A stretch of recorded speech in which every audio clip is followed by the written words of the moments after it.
Have you ever wondered why some of the richest people on this planet choose to live like poor people? It is important to understand that not all billionaires and millionaires live like kings and queens with a big house, private planes, and yachts. Here are some examples of some of the richest people in the world who, despite being billionaires, do not live like rich. However, why? Is it a good financial decision, the desire to be humble, or moral values? This essay will therefore be centered on the behaviors and motivation of the super rich who choose to live like middle-class citizens, thereby reversing the trend. Warren Buffett, the CEO of Berkshire Hathaway, nicknamed the Oracle of Omaha, is one of the most well-known examples of a person with a great amount of money.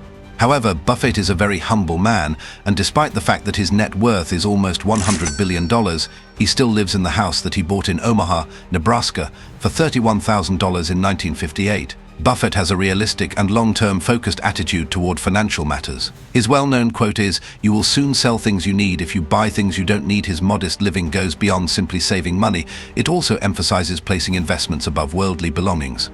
Buffett doesn't indulge in fancy cars and instead prefers to drive himself to work. He even frequently gets breakfast at neighborhood fast food restaurants like McDonald's, frequently ordering anything for less than $4. What is more, Buffett consciously decided to lead a frugal life that is in harmony according to his principles, even though it might appear that he spends a lot of money for a man of his status. Ingvar Kamprad, the late Ingvar Kamprad, the founder of IKEA, was another extremely rich man who decided to become a pauper. Kamprad's estimated worth at the time of his death in 2018 was $58.8 billion. But Kamprad was renowned for his extreme strict living, even in spite of his enormous wealth. In order to conserve money, Kamprad is well known for driving an ancient Volvo, flying economy class, and even shopping at flea markets. The mansions one would expect a billionaire to own were far from his modest abode. Kamprad's way of living was an integral element of his company and life philosophy, not just a peculiar personal preference. Many of these ideas are reflected in IKEA itself, which sells reasonably priced, minimalist furniture that is intended to be functional rather than flashy. At IKEA, wasting resources is a mortal sin, Kamprad famously declared. This kind of thinking even affected his private life, since he was well known to use coupons and bargain for lower costs. Although some might consider this unnecessary for someone with such wealth, Kamprad thought that thrift was the secret to success in life and business. Tech billionaire Mark Zuckerberg is a simple-tasting guy. The CEO of Meta and co-founder of Facebook is one of the world's biggest billionaires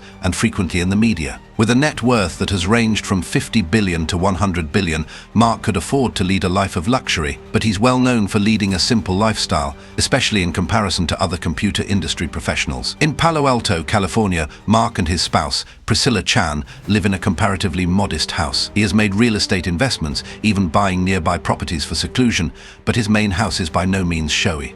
In addition, Mark is well known for his minimalist style of dressing, which consists of his go-to grey t-shirt and hoodie. He has clarified that by doing this, he hopes to reduce decision fatigue and free up his time for other, more pressing concerns. Although Zuckerberg is undoubtedly not poor, his living choices are far more modest than one might anticipate for a person with his level of wealth. He doesn't show off his wealth and seems to value efficiency and simplicity over excess. Charlie Ergen, Dish Network's billionaire co-founder and chairman, is a man who likes a low-key lifestyle. Ergen, whose net worth is more than $10 billion, is well known for driving a basic car, carrying his own lunch, and traveling in economy. He stays away from luxuries and doesn't take costly trips or pastimes. Ergen has a frugal mindset that is built into his character. Despite having plenty of money, he has stated that he doesn't think spending money is a good idea. He was raised in a middle-class home. For him, the secret to success in life, both personally and professionally, is sound money management. His management style at Dish Network, which is renowned for being economical and efficiency-focused, has also been impacted by this mindset. The story of Ergen is a good example of the fact that material success does not necessarily lead to moral transformation. Despite the fact that he is a billionaire, he has not left working his ethics and the modest approach that made him a billionaire. Amancio Ortega, the modest fashion designer, the man behind the fashion business of Zara, he has made more than $70 billion, making him one of the richest men in the world indeed. For a man of his status, Ortega is very humble and lives a very basic lifestyle, despite being a fashion tycoon. Ortega is a very shy man and hardly ever goes out in public. He is very much a man of simple means and a quiet nature. For example, Ortega is rather simple for a person who works in the sphere of fashion and has an unpretentious way of life. He is formally dressed the majority of the time. He wears a grey trouser, a white shirt, and a blue blazer. He does not attend the glamorous events that are frequently associated with the fashion industry and does not wear expensive clothes. Ortega owns several properties worldwide, but he also resides in a somewhat small apartment in La Coruña, Spain. His taste for minimalism also permeates his professional life. Even at his own organization, he maintains a low profile and has lunch with his staff in the cafeteria. To Ortega, being wealthy is about being able to live a moral life, and being loyal to his roots, it's not about flaunting his riches. David Cheriton, a scholar who became a wealthy professor of computer science at Stanford University.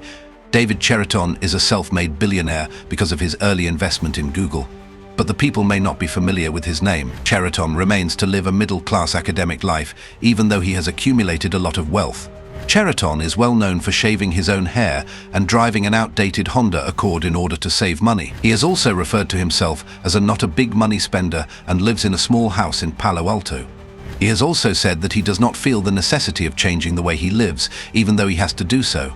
Cheriton believes that security and the capacity to carry out his passions, which include teaching and research, are more important than acquiring worldly goods. The notion that having money need not alter one's identity is emphasized by Cheriton's experience.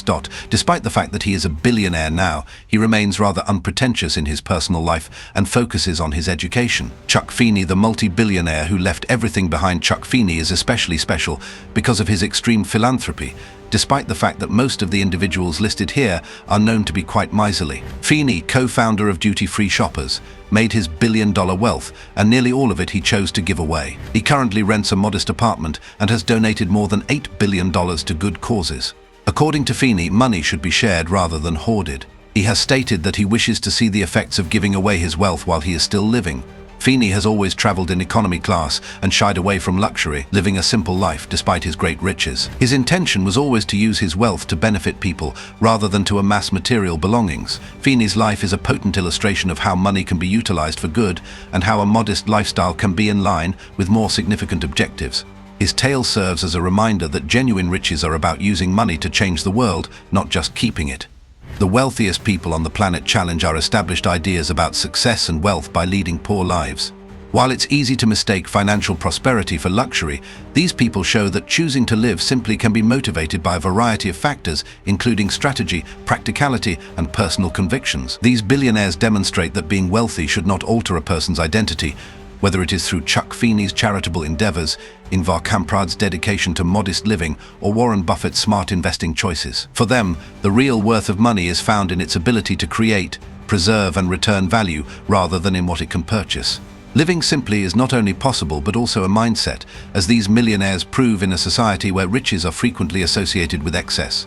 These people serve as a reminder that having money need not alter who we are, whether their motivations are a desire for financial discipline, adherence to moral principles, or a desire to give back. Chuck Feeney's charity and Warren Buffett's humble home both subvert the notion that wealth equates to luxury. Rather, they demonstrate that real success comes from the use of your resources rather than the amount of attention you pay to them. Thanks for watching. I hope you liked the video. Make sure to like and subscribe to the channel and press the bell icon for the latest videos.